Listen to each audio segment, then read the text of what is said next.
மக்களே வணக்கம் நமஸ்காரம். வெல்கம் டு அவர் சேனல் போஜனம்.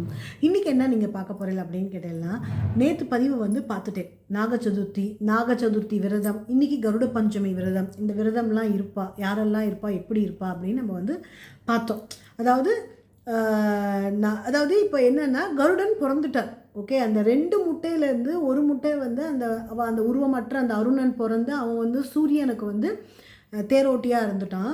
இந்த கருடன் பிறந்தவனே, அதாவது கருடனை நினச்சாவே நமக்கு தைரியம், பலம், குழந்தைகள் நல்லா படிக்கும், எல்லாமே அப்படி சொல்கிறா. கருட பகவான் அவ்வளோ விசேஷமாக சொல்கிறா. அதாவது இது எப்படின்னா, என்ன சொல்கிறதுன்னா, கருடன் ராஜபக்ஷி இல்லையா? இப்போ நம்ம ஒரு கும்பாபிஷேகம் நடந்தாலும் மேலே கருடன் வட்டமிட்டுதுன்னா, ஆஹா மகாவிஷ்ணுவே வந்திருக்கார் அப்படின்னு சொல்கிறோம்ல. அதாவது மகாவிஷ்ணுவுக்கு வாகனமாக கருட வாகனம் இருக்குது. அதே மாதிரி ஏன்னா இந்த ஆடி மாதத்தில் இந்த கருடன் வந்ததுனால, அதாவது கௌரியாக, அதாவது அம்பாவை கௌரியாக, அதனால தான் நம்ம ஸ்ருங்கேரியிலலாம் நம்ம நவராத்திரியில் கண்டிப்பாக ஒரு கருட வாகன அலங்காரம் இருக்கும். கண்டிப்பாக ஒரு அலங்காரம் இருக்கும். நம்ம சாரதாம்பாளுக்கான அலங்காரம் பண்ணுவாள். ஸோ இந்த கருடன் பிறந்ததுக்கப்புறம், அதாவது அவர் ரொம்ப கருடன் அம்மா மேலே அவ்வளோ அதிதீவ ஒரு பக்தி, ஒரு அன்பு. அம்மானா அவ்வளோ உயிர். ஸோ இப்போ கத்ரு வினதை, இது தொடர்ச்சி தானே, நேற்றைய கதை தானே இது தொடர்ச்சி. ஸோ இந்த 2 பேர், கத்ரு கத்ருக்கு வினதை அடிமையாக இருக்கால. ஸோ இந்த பசங்க கருடனுக்கு அம்மா அடிமையாக இருக்கிறது பிடிக்கல. ஏம்மா இந்த மாதிரி அடிமையாக இருக்கும் அப்படின்னு வினதை கேட்கப்போ வினதை சொல்கிறா, இதெல்லாம் இப்படி நடந்தது அப்படின்னு கருட பகவான்கிட்ட சொல்கிறார். உடனே இது எப்படி இதை அம்மாவை ஒரு அம்மா ஒரு அடிமையாக இருந்தால் யாருக்கு தான் பிடிக்கும் இல்லையா? அம்மா அடிமையாக இருக்கிறது எந்த குழந்தைகளுக்குமே பிடிக்காது இல்லை. ஸோ கருட பகவான் என்ன பண்ணுறார் அப்படின்னா, இது எப்படி இந்த அம்மாவை நம்ம இந்த இதுலேருந்து நம்ம வெளியே கொண்டு வர்றது, அடிமைத்தனத்துலேருந்து அப்படின்னு யோசிக்கும்போது என்ன பண்ணுறா கருட பகவான், நேராக கத்ருக்கிட்டேயே போய் கேட்டுடுறான். இந்த மாதிரி எங்கள் அம்மா இந்த மாதிரி விடுதலை ஆகிறதுக்கு என்ன பண்ணணும் அப்படின்னு. உடனே கத்ரு சொல்கிறா, இதுக்கு என்ன அப்படின்னு கேட்டேன்னா, நீ எனக்கு அமிர்த கலசத்தை கொண்டு வா அப்படிங்கிறா. இவர் உடனே கருட பகவான் தேவலோகத்தில் போய் அங்கே அந்த அமிர்த கலசம்ங்கிறது அவ்வளோ சீக்கிரம் நமக்கு கிடச்சிடாது கையில். கருட பகவானே அவ்வளோ ஃபைட் பண்ணி, இந்திரன் கிட்டெல்லாம் ஃபைட் பண்ணி அந்த அமிர்த கலசத்தை கொண்டு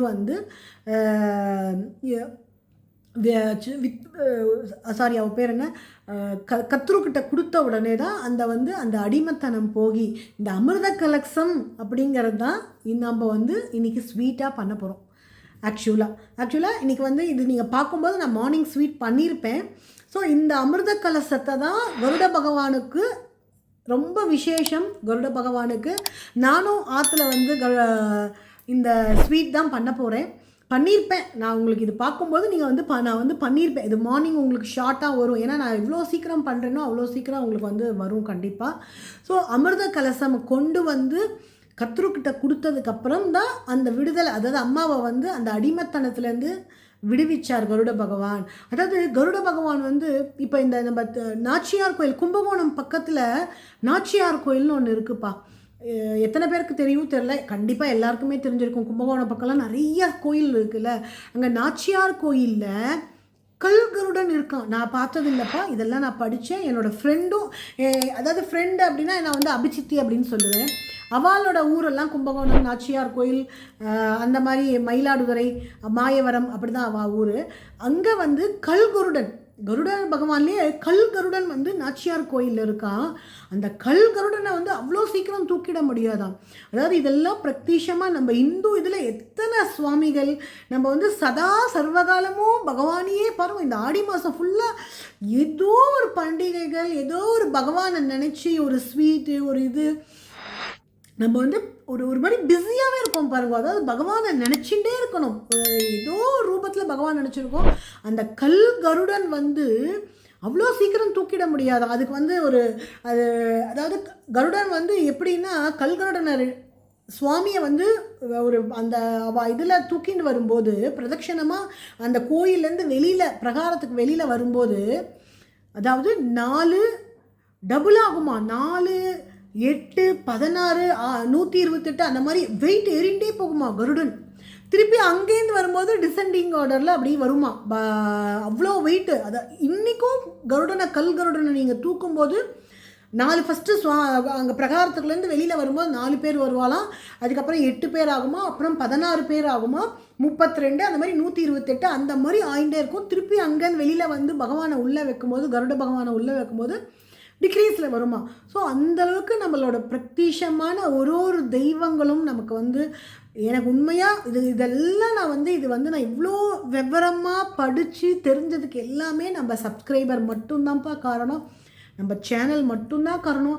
இவ்வளோ ஏன்னா நான் உட்காந்து ஒன்று எனக்கு என்னோட நடைமுறை வாழ்க்கை வேலைகள் இருந்தாலும் இதுக்கு நான் டைம் ஒதுக்கி படிக்கிறதுக்கு வந்து இதெல்லாம் நீங்கள் உங்களோட ஆசைகள், உங்களோட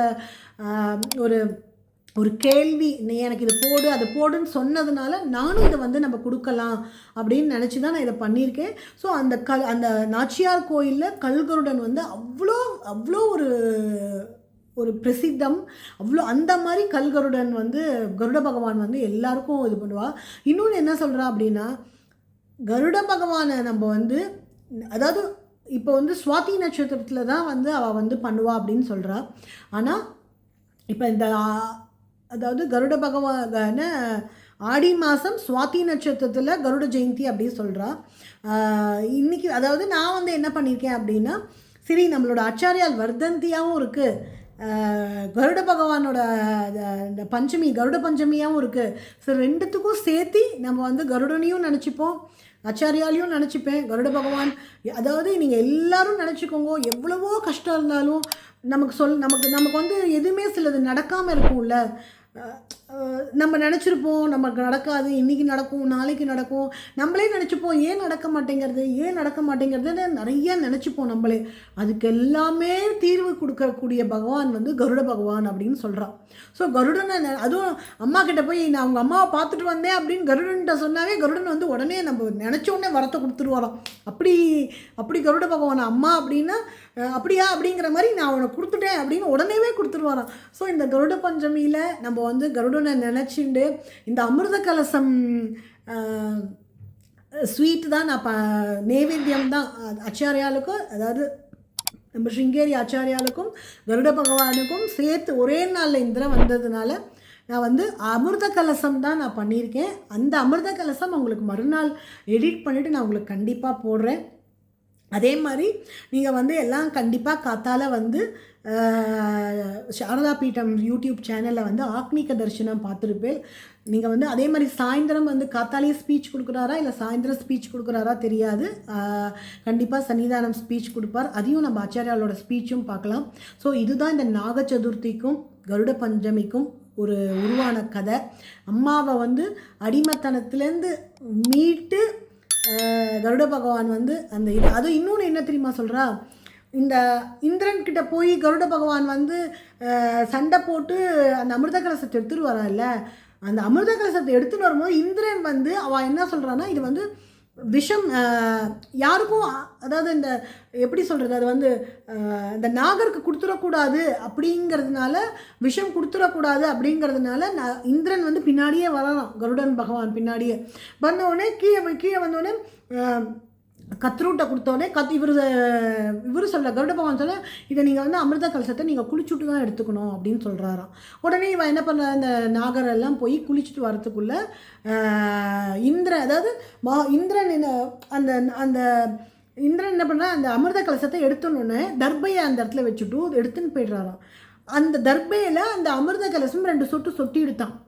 ஸோ உடனே மகாவிஷ்ணு வந்து கேட்குறாராம் கருடனுக்கு, நீங்கள் நீ வந்து இந்த மாதிரி அமிர்த கலசத்தை எடுத்துன்னு வந்து இது பண்ண என்னவாகணும் அப்படின்னா, நான் உங்களுக்கு வாகனமாகணும்னு மகாவிஷ்ணுக்கு கருட வாகனமாக மகாவிஷ்ணுவுக்கு வந்து கருடன் இருக்கார். அதே மாதிரி இந்த தர்பையில் அந்த அமிர்த கலசம் விழுந்ததுனால அந்த பாம்பு வந்து அதை வந்து அப்படியே தொட்டு நக்கின உடனே அந்த தர்பை வந்து புல்லு தானே டக்குன்னு வெட்டிடும்ல, அந்த பாம்பு அப்படி கொட்டு அந்த நாக்கை தொட்டு இது பண்ண உடனே தான் டக்குன்னு அந்த பாம்புக்காக, அதனால தான் அந்த 2 நாக்கு சொல்லுவாள்ல பாம்பு, அந்த ஒரு மாதிரி 2 நாக்கு மாதிரி இருக்கும்ல, அப்படிதான் சொல்லி சொல்கிறா, சில பேர் படிச்சிருக்கேன் சிலதெல்லாம். இதெல்லாம் நான் படித்து உங்களுக்கு நான் சொல்லியிருக்கேன்ப்பா. இதில் ஏதாவது முன்ன பின்ன இருந்ததுன்னா எனக்கு தெரியாது. இதை நான் எல்லாம் என்னென்ன எங்கெங்கே படித்தேனோ அதெல்லாம் நான் கோர்வையாக பார்த்து நான் உங்களுக்கு சொல்லியிருக்கேன். இதுதான் நாக சதுர்த்தி. அதே இன்னொரு கதை, நான் போன தடவை வந்து நாக சதுர்த்திக்கும் கருட பஞ்சமிக்கும் என்னன்னு ஒரு ஷார்ட்டாக சொல்லியிருப்பேன். அந்த 2 வீடியோவும் நான் வந்து உங்களுக்கு டிஸ்கிரிப்ஷன் பாக்ஸில் கொடுக்குறேன். அதுவும் வந்து இது வந்து எப்படின்னா கர்நாடகா ஆந்திராலலாம் பண்ணுவாள். இது வந்து ரக்ஷாபந்தன் மாதிரியும் கர்நாடகா இதில் ஏதாவது அது என்ன கதை அப்படின்னு நீங்கள் போய் பாருங்கள். அதுவும் நான் சொன்னேன்னா உங்களுக்கு லென்த்தாக போயிடும், போர் அடிச்சிடும். அதாவது சகோதரருக்கோசரம் இந்த விரதம் இருப்பா, நாக சதுர்த்தியும் கருட பஞ்சமியும் இருப்பா அப்படிங்கிறது அதுலேயும் ஒரு கதை இருக்குது. அதையும் நான் போன தடவை அந்த கதையை நான் வந்து சொல்லியிருக்கேன், ஒரு ஷார்ட்டாக சொல்லியிருக்கேன். அதுவும் 2 நாள், முதல் நாள் மறுநாள் சொல்லியிருக்கேன். அதையும் நான் அந்த 2 வீடியோவும் உங்களுக்கு டிஸ்கிரிப்ஷனில் பாக்ஸில் கொடுக்குறேன். ஸோ போஜனம் சேனலுக்கு lots of love. Thank you guys, thank you so much. நீங்கள் இல்லைன்னா திருப்பி நான் ஒரு பதிவில் இப்போ சொல்லிட்டு இருக்கேன். ஏன்னா நீங்கள் ரொம்ப உங்களோட கமெண்ட்ஸ் எல்லாம் ரொம்ப ஓவர்வெல்மிங்காக இருந்தது எனக்கு. அதில் வந்து நோ டவுட் அட் ஆல். நீங்கள் இதை பண்ணுங்கோ, அதை பண்ணுங்கோ, எனக்கு இதை பண்ணுங்கோ, இந்த ரெசிபி உங்களால் நானும் பண்ணுறேன், எனக்கும் ட்ரை பண்ணுறேன். இன்னொன்று இந்த இடத்துல சொல்லிக்கிறேன்னா, எல்லோரும் சில பேர் யோசிப்பா, ஐயோ இவ்வளோ பண்ணுறாளே எப்படி உடம்பு இதாக இருக்கும்னா, நான் வந்து எப்படி தெரியுமாப்பா, இப்போ நான் இன்றைக்கி வந்து ஒரு ஸ்வீட் சாப்பிட்டேன்னா அது 10 நாளைக்கு அப்புறம் நம்ம உடம்பை மெயின்டைன் பண்ணிக்கிறதுக்கு என்ன பண்ணணுமோ, வாக்கிங் அந்த மாதிரி என்ன பண்ணணுமோ நான் டயட் பண்ணி மெயின்டைன் பண்ணிப்பேன். எல்லோரும் சில பேர் நினைப்பா, இல்லை இவ்வளோ ஸ்வீட் சாப்பிட்றா உடம்புக்கு வந்துடும், அது வந்துடும் அப்படின்னு யோசிப்பாள். அதெல்லாம் இல்லைப்பா, கொஞ்சமாக தான் பண்ணுவேன். அதுக்கு தான் நான் உங்களுக்கு முன்னாடியே கொடுக்க முடியல. நான் முன்னாடியே கொடுத்தேன்னா திருப்பி நான் அந்த ஃபங்க்ஷன் ஒரு பண்டிகை கணிக்கு அதையே நான் திருப்பி உங்களுக்கு கொடுக்கணும் இல்லையா? அதனால் அதுவும் எனக்கு வந்து பண்ண முடியாதுல்ல. அதனால தான் நான் அப்படி கொடுக்குறேன். நான் அந்த இதையும் நான் வந்து என்னோடய இதை மெயின்டைன் பண்ணிப்பேன். ஸோ போஜனம் சேனலுக்கு லாட்ஸ் ஆஃப் லவ் கொடுக்குறது திருப்பி சொல்கிறேன். இந்த வீடியோ பார்த்தோன்னே ஒரு லைக் கொடுங்கோ. இந்த வீடியோ பிடிச்சதுன்னா சப்ஸ்கிரைப் பண்ணிக்கோங்க நம்ம சேனலை. உங்கள் ஃப்ரெண்ட்ஸ் அண்ட் ரிலேட்டிவ்க்கு ஷேர் பண்ணுங்க. Thank you so much.